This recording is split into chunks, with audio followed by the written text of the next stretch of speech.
Halo Sobat Kongres, selamat berjumpa lagi. Lama kita nggak bincang-bincang.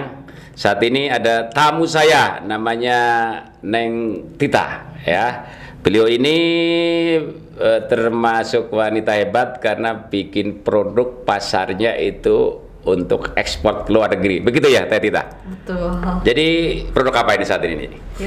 Saat ini saya sedang merintis produk saya bersama rekan saya Erik. Ya. Itu di tactical gear yang khususnya buat diekspor ke luar negeri gitu, seperti pakaian trendy fashion tapi lebih ke militer jatuhnya.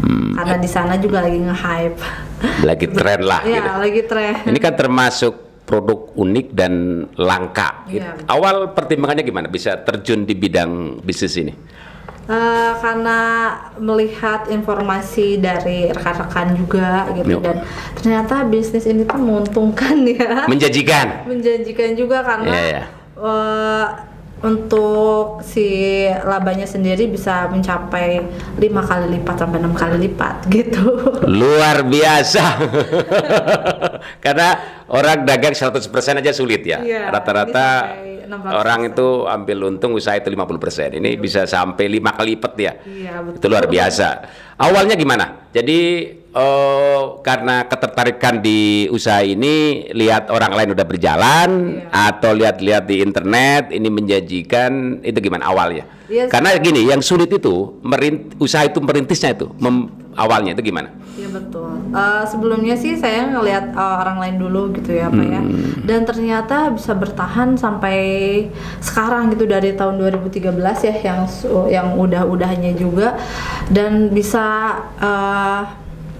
menyerap sumber daya manusia gitu. Terus juga bisa menjadi fashion trend centernya dunia gitu. Jadi terus ngelihat si labanya juga lumayan menjanjikan gitu. Jadi ya why not, kenapa saya nggak ikut juga, karena pemain di Indonesia juga masih sedikit, jadi saya sebelum orang lain saya juga ikutan gitu. Kalau kita produk barang itu biasanya kita ikut-ikutan lah, jadi ada yang menginspirasi biasanya kan gitu kan.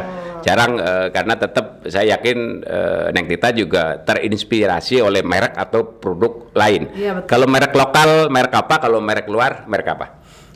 Kalau merek lokal itu di Eiger mungkin ya, kalau untuk tacticalnya gitu. Tapi saya lebih ke fashionnya dan menerapkan unsur-unsur kemiliteran di situ gitu. Kalau untuk produk luarnya mungkin ada akronim gitu.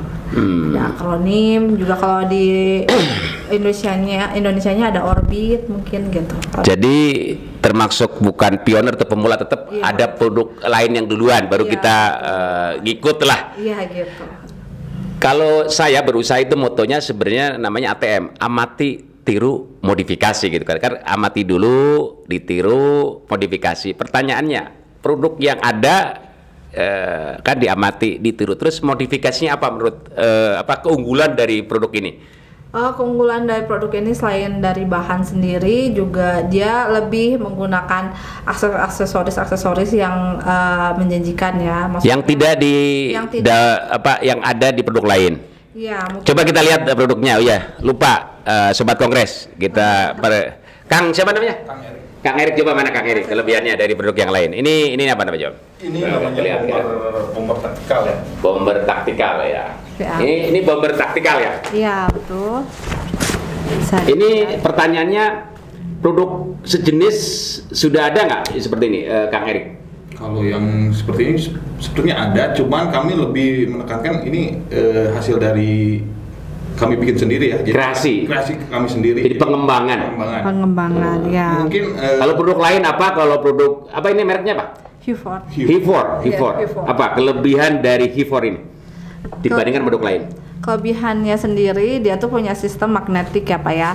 Terus juga magnetik di sini magnetic system yang ini magnetik. Ya betul. Dia bisa maksudnya dia bisa memberikan keamanan sendiri, jadi tidak perlu kita repot-repot. Iya.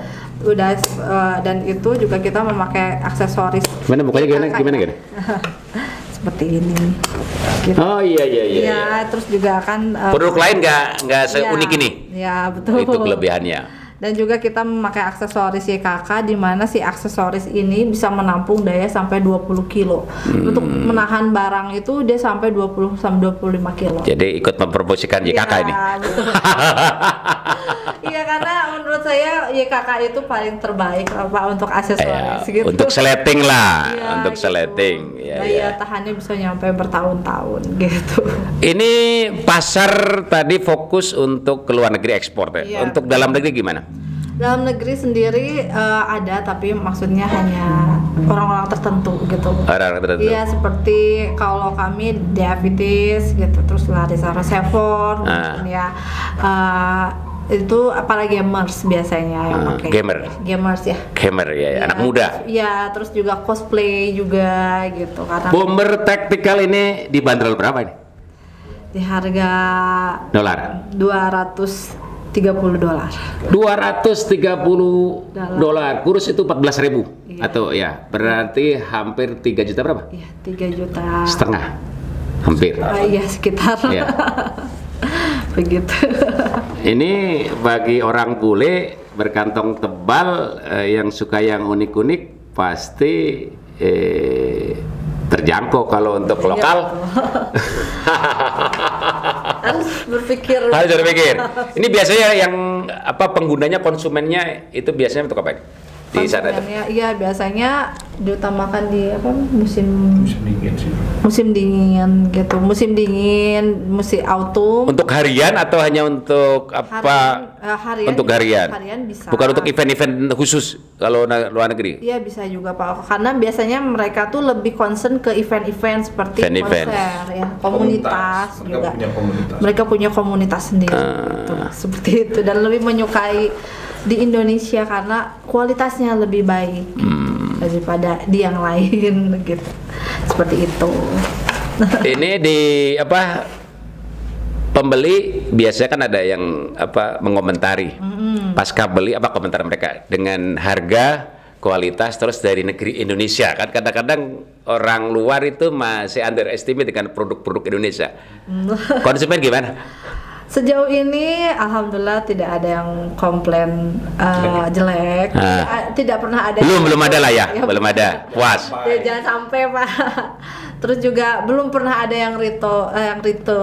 Ya, karena kesannya kan gini, kalau kita di dunia lah untuk mode itu kan pusat mode bukan Indonesia ya. Ya, betul. Milan ya, itu ya, mungkin Amerika, Hollywood itu kan. Hong Kong gitu, ke Indonesia kan belum menjadi pusat mode dunia, dan ini ada produk datang dari Indonesia, tapi alhamdulillah sejauh ini so far masih respon bagus itu, karena mungkin produknya kualitas ya. Betul Pak, karena memang kalau di yang lain itu mereka tuh skill untuk menjahitnya kurang kalau di luar. Oh iya. Dan yang kedua, bahan-bahannya pun tidak sebagus di Indonesia. Kenapa saya bilang seperti itu? Karena memang ketersediaan barang-barangnya itu yang bisa menandingi kualitas Indonesia itu juga sangat kurang. Gitu, makanya skill penjahit Indonesia di atas rata-rata berarti. Iya, betul Pak. Begitu sobat kongres. Jadi skill penjahit Indonesia itu good lah ya, diterima di pasar global gitu. Iya, betul Pak. Jadi menurut saya meskipun pegawai saya yang kurang akademinya, tapi mereka tuh secara skillnya, keterampilan. Iya betul. Dengan pendidikan tinggi belum tentu terampil. Betul. Iya. Betul Pak, betul, sangat betul sekali. Ini penjualnya lewat apa selama ini? Selama ini saya lewat aplikasi sendiri, lewat aplikasi luar, juga website sama Instagram dan Facebook. Kalau Kang Erwin diperbantukan di bidang, Kang Erik di apanya nih di bisnis ini, EU4 ini? Apa sih, pendukung aja sih, maksudnya untuk segi aksesoris itu untuk bahan juga, pemilihan bahan seperti itu kan, karena kan jaket pun yang harus dilihat aksesoris ya, dan bahan. Jadi pada saat mau penentuan desain itu harus diskusi dulu atau tapi penentu akhir Tita atau bareng-bareng? Bareng-bareng. Kebanyakan sih kalau untuk saat ini ya Tita sih. Tapi ngasih masukan. Selama ini kadang-kadang kalau ngasih masukan ada berbeda pendapat gak? Oh harusnya gini. Ada. Ada. Justru bagus itu kan. Karena kadang-kadang selera orang beda. Kita sebagai produsen kadang begini, Teh Tita, Kang Erik ya. Kadang selera kita, selera umum, selera konsumen beda. Ya, kadang selera kita bagus, belum tentu menurut konsumen bagus ya. Ada lagi yang menurut kita nggak bagus, kata konsumen bagus. Ada seperti itu ya? Iya. yang saya kira ini nggak akan ada yang beli itu malah itu yang paling laris gitu. Saya sampai bingung. Dijagoin kadang yang iya, kadang yang menurut kita itu ini bagus, ada respon kurang bagus. Iya, betul. Yang menurut kita nggak bagus tapi respon konsumen bagus ya. Betul, itu sampai saya bingung kenapa kok malah yang ini yang dijagoin, ini yang keluar banyak ya gitu. Itu keluar model biasanya secara berkala per berapa? Kadang kan gini, kita kalau bikin fashion itu kan secara berkala ngeluarin model-model baru. Itu biasanya berapa bulan sekali? Saya per 3 bulan sekali. Nah, kalau per 3 bulan ngeluarin model baru, ada nggak yang model lama masih ada permintaan? Oh masih ada, suka ada. Tapi biasanya mereka ngehubungin saya langsung gitu, permintaannya khusus gitu. Misalkan saya udah sold di itu, ada permintaan khusus lah. Iya betul, mereka ada permintaan khusus. Biasanya langsung nge-email atau ngechat sama saya gitu. Sebagai produsen kadang-kadang ngintip-ngintip nggak? Ngintip-ngintip merek-merek lain, brand-brand lain. Gimana yang lagi trending gitu kan? Iya, ada. Kadang. Iya, suka kita ya. Iya kan? Cari inspirasi tetap dari orang lain juga tetap kan. Tapi dimodifikasi, nggak jiblak mentah-mentah. Iya, ada juga yang memang ini belum ada yang pakai, ya kita duluan aja yang pakai. Ternyata ditiru juga sama yang sebelah-sebelah gitu. Terus model Teh Tita bikin model yang baru, yang original, ada nggak yang dijiplak katakanlah model dengan merek lain ada? Ada sih Pak, misalkan dari part-partnya ada, padahal yang udah gede juga ada aja ambil gitu ya sebagian, tapi ya sudahlah gitu. Gak apa-apa, kita juga memang kolaborasi juga ambil dari merek lain ya. Iya betul, jadi terinspirasinya juga. Saling menginspirasi namanya. Iya betul. Dalam tanda kutip saling menjiplak lah. Saling menginspirasi, saling menjiplak gitu kan. Teh Tita, ini udah berapa tahun, dari tahun berapa? Kang Erik? 2019 sih untuk hampir dasarnya, cuman hampir 4 tahun. 2020. Udah 2 tahun ya. Sudah 3 tahun. 3 tahun. Selama 3 tahun ini menggeluti di bisnis ini, kendalanya apa selama ini? Kendalanya itu di ini apa tuh namanya tuh, penjahitnya karena nggak banyak penjahit ah. Saya cariin 100 ada. Tapi belum tentu bisa kayak gini Pak. Mereka tuh lihat kayak gini, aduh. Udah mundur duluan. Iya, karena biasa yang. Jadi bahasa Inggrisnya ada umeok sama meh dipacok. Jadi belum apa-apa udah aku duluan. Iya, kayak udah stres duluan gitu, padahal belum dicoba. Iya, betul. Padahal kalau dicoba bagi Teh Tita, para penjahit itu yang yang selama ini dipekerjakan itu dari sisi pendapatan mereka lumayan ya? Ya, lumayan sih, cuman tetap aja kadang nggak sanggup saat pengerjaannya gitu. Rumit tetap apa kata mereka? Rumit. Rumit dan terlalu banyak aksesoris juga. Terlalu banyak aksesoris ya? Satu jaket bisa menghabiskan 18 jam. 2 hari. 2 hari. 2 hari ya. Gitu. Makanya mungkin kalau di sini kita jualnya juga jual skill juga, karena memang harus butuh ketelitian yang tinggi dan juga safety sistemnya harus benar-benar gitu. Jadi jangan sampai ada yang pakai ini malah jadinya si peralatannya malah berjatuhan atau tidak aman.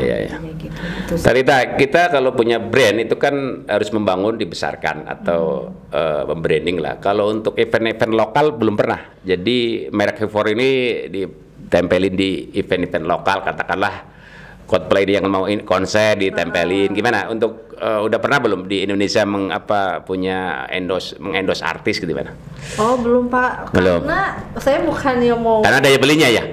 Enggak sih Pak, karena pesimis kalau untuk daya beli lokal dengan harga segini mungkin kurang gitu kan. Ya betul, mungkin kalau untuk harga segini mungkin lebih baik carinya yang sudah terkenal seperti Coach atau Kate Spade. Untuk konsumen lokal dengan merek lokal harga segini mereka nggak berani. Malah yang mengapresiasi malah orang luar ya. Iya betul. Lokal kurang. Belum lah ya.